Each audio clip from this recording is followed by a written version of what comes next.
Celebrating 30 years of volunteerism, New York Cares has impacted the lives of thousands of people. To tell us more about the organization's legacy to empower community, we welcome Nick Mason. Hi, thanks so much, Javier, for having me. Welcome, sir. Thank you for joining us this early in the morning. Sure. 30 years. Yes. Nick. Yes. Wow. So tell us a little bit, how are you celebrating in any special way? Anything special going on? Sure. Well, we don't have any big special events necessarily. But Everything you do is big and special. Yes, definitely. No, we're super excited to have been around for 30 years, and we kind of are sitting back now in awe, looking back at our impact, and it's easy to see everything that we've done together with Caring New Yorkers over the last 30 years. But actually now we actually kicked off on Friday, which was our birthday, June 16th. 1987, June 16th is when we incorporated.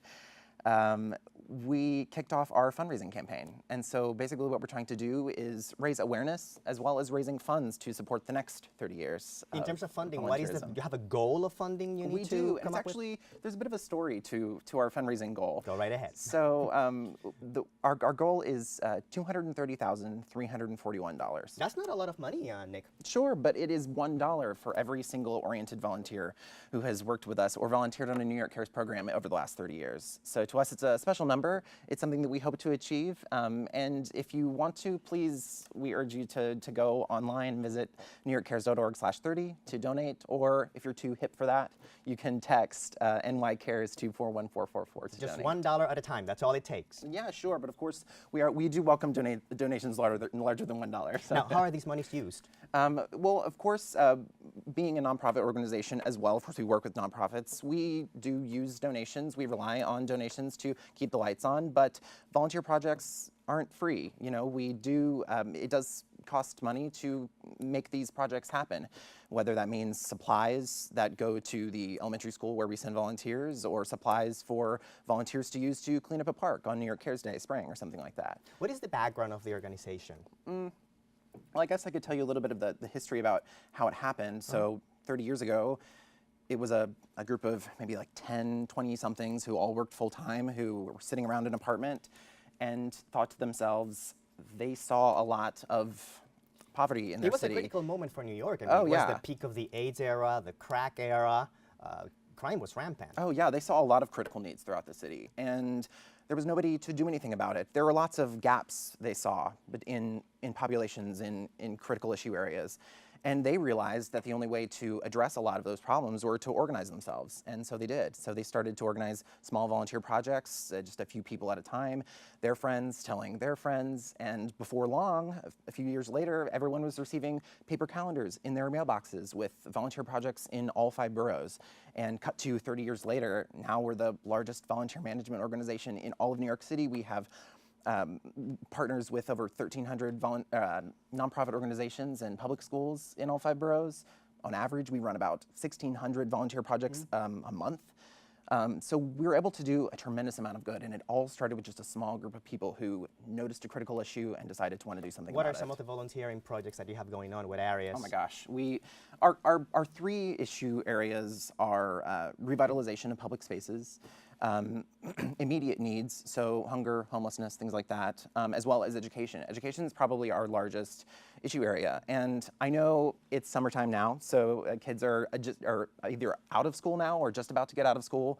So parents are probably thinking like, gosh, I don't want to think about school right now, but we're always thinking forward, and we're looking to the fall, and so we're actually already recruiting for volunteers for our fall programs. So that's anything from our free SAT tutoring that we offer to high schoolers in New York City, as well as FAFSA programs to help people find the financial aid they need to go to the colleges they want. Why should people volunteer in this day and age? You know, over the last 30 years, New York Cares has kind of become a symbol of the spirit and resilience that the New Yorkers have. I mean, we see huge surges in volunteerism around catastrophes, so 9/11, Hurricane Sandy, things like that. We saw thousands of New Yorkers rise up, but there are critical issues that we see throughout our city every single day.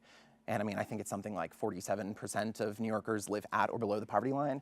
And with numbers like that, knowing how many people rely on community services like food pantries and shelters, there is a gap that needs to be filled, and the only people that can fill that are New Yorkers, caring New Yorkers, the same 230,000 people we've relied on over the last 30 years to rise up, walk out of your apartment and address the needs that you see. So you say that we all have a responsibility toward building community and pretty much contributing? I mean, I think so. I think that there's a huge need for a reconnection, for people to acknowledge where they live and what communities they are a part of, because I think it's easy for people to be kind of locked away, I guess, with social media and the internet, and it's easy for people to not realize where they are. It's exciting to live in New York City, and we have so many people moving to the city every single day.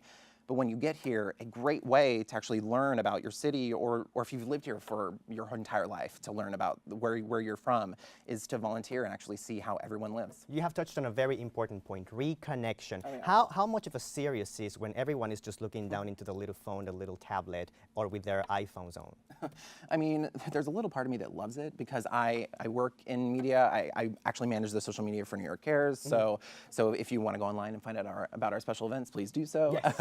We're on all the platforms, but it does disconnect people from one another. So especially we need to start teaching about volunteering early on. Oh, yeah. I mean, we actually run a lot of programs that are just for if you're 18 years or older.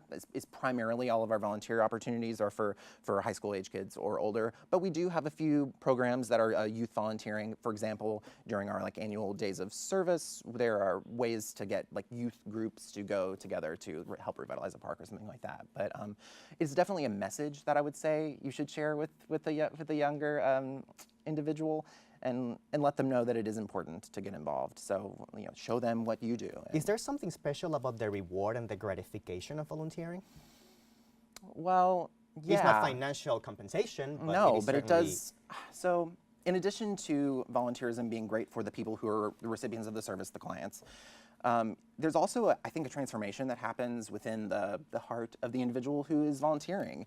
I think it allows you to connect. Remember that the way that you live in the city is not the way that everyone else lives in the city, and making that connection can absolutely transform you. It's you get hooked on volunteering. I mean, we have people who've contributed thousands of hours of volunteering over the last 30 years. And how does it work, Nick? Basically, if I want to volunteer, I give you guys a call or go to their website, and you'll help me find a volunteering opportunity that suits me or my interests? Yeah, so New York Cares is absolutely the way to volunteer. It's the easiest method of going about volunteering in all of New York City. So you visit our website, newyorkcares.org, you log on and register to volunteer.